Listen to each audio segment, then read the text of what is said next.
8 मार्च 2014 को Malaysian airlines का एक जहाज़ कोलालमपुर से टेक ऑफ तो हुआ था, लेकिन वो अपनी मंजिल बीजिंग तक ना पहुंच सका। अभी तक कोई भी नहीं ये जान सका आखिर ये जहाज़ गया तो गया कहाँ। लेकिन पूरे 8 साल के बाद फाइनली ये उम्मीद मिली है कि ये जहाज़ इस वक्त कहाँ मौजूद है। इस जहाज़ में 2 पायलट्स, 10 कैबिन क्रू और 227 पैसेंजर्स मौजूद हैं, जिनमें से ज़्यादातर पैसेंजर्स का ताल्लुक चाइना से था। दोनों पायलट बहुत ही ज़्यादा एक्सपीरियंस थे।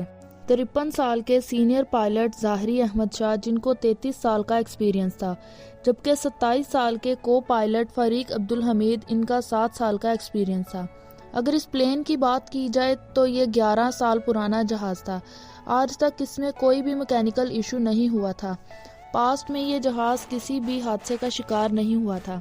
बताने का मेन मकसद सिर्फ ये है कि ये जहाज़ मलेशिया और चाइना के दरमियान चलने वाली एक नॉर्मल फ़्लाइट थी, जो रोज़ाना 5 घंटे और 34 मिनट में मलेशिया से चाइना और फिर चाइना से मलेशिया जाती थी।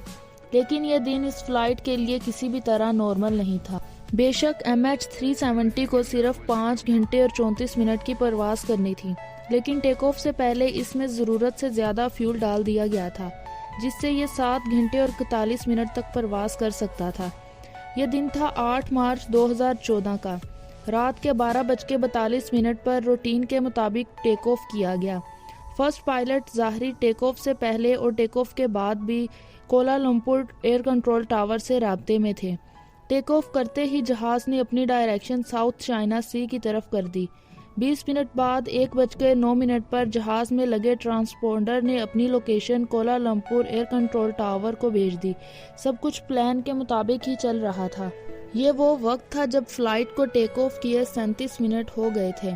होता कुछ यूँ है, जब तक प्लेन अपनी मंजिल तक ना पहुंच जाए तो वो अपने आसपास के एयर कंट्रोल टावर के साथ राब्ते में रहता है, और यहाँ भी कुछ ऐसा ही होना था। लेकिन जो सब कुछ अभी तक नॉर्मल चल रहा था वो अब एबनॉर्मल होने वाला था। इसके कुछ ही मिनटों के बाद रात के 1:21 पर MH370 फ्लाइट रेडार से गायब हो गई। यानी कोलालमपुर और होचिमिन के रेडार से ये जहाज़ पूरी तरह गायब हो गया था।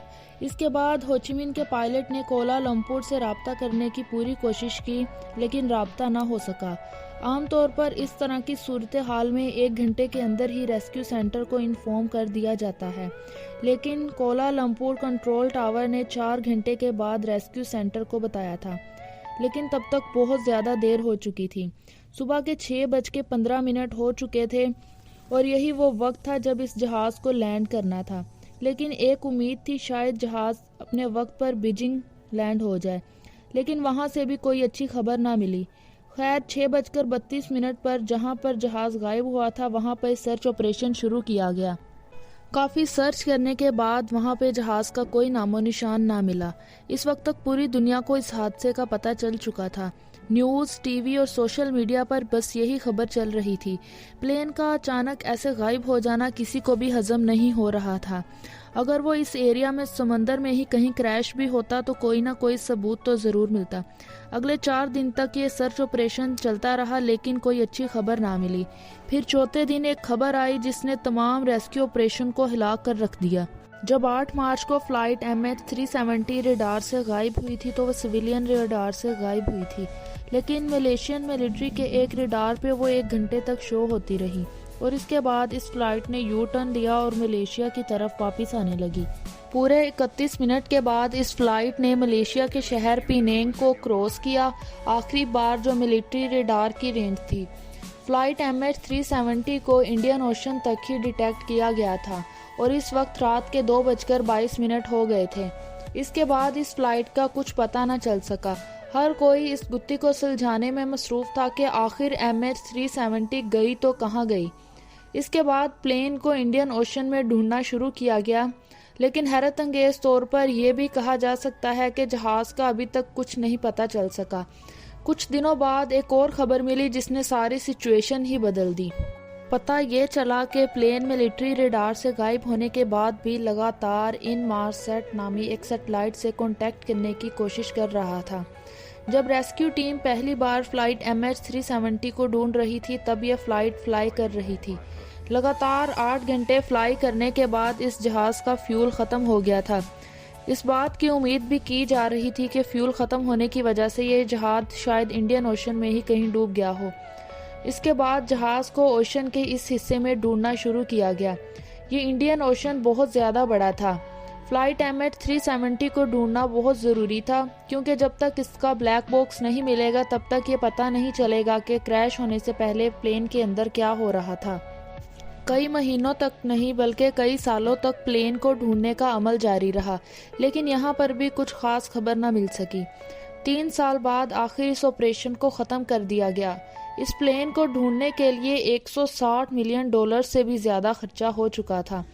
प्लेन का फिर भी कुछ ना पता चल सका, लेकिन 2015 में प्लेन का राइट फ्लैपरोन तैरता हुआ एक आइलैंड पर जा पहुंचा। ये जहाज़ का वो हिस्सा होता है जो लैंडिंग के वक्त काम आता है। जब उस फ्लैपरोन पर तहकीक की गई तो एक और खौफनाक हकीकत से पर्दा उठ गया।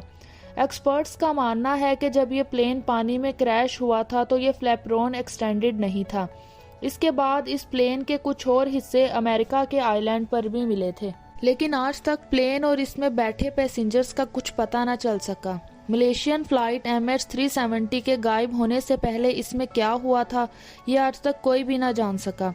कुछ इन्वेस्टिगेटर्स का मानना है कि इस प्लेन को हाईजैक कर लिया गया था, और कुछ इस बात पर भी यकीन रखते हैं कि इलेक्ट्रिक फेलियर की वजह से प्लेन की बाहर की दुनिया से कांटेक्ट ख़त्म हो गया था और पैसेंजर्स को ऑक्सीजन ना मिलने की वजह से वो सब बेहोश हो गए थे।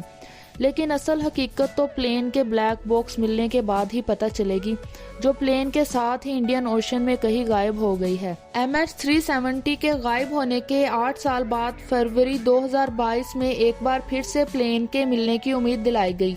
एक British retired engineer Richard Godfrey ने दावा किया कि वीक सिग्नल प्रोपगेशन के जरिए इसने प्लेन की असल लोकेशन मालूम कर ली है।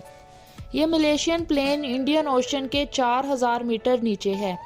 ये इतनी ही गहरी है जितनी नीचे टाइटैनिक शिप मौजूद है। 74 इयर्स की कोशिशों के बाद 1985 में टाइटैनिक पानी के नीचे से मिली थी।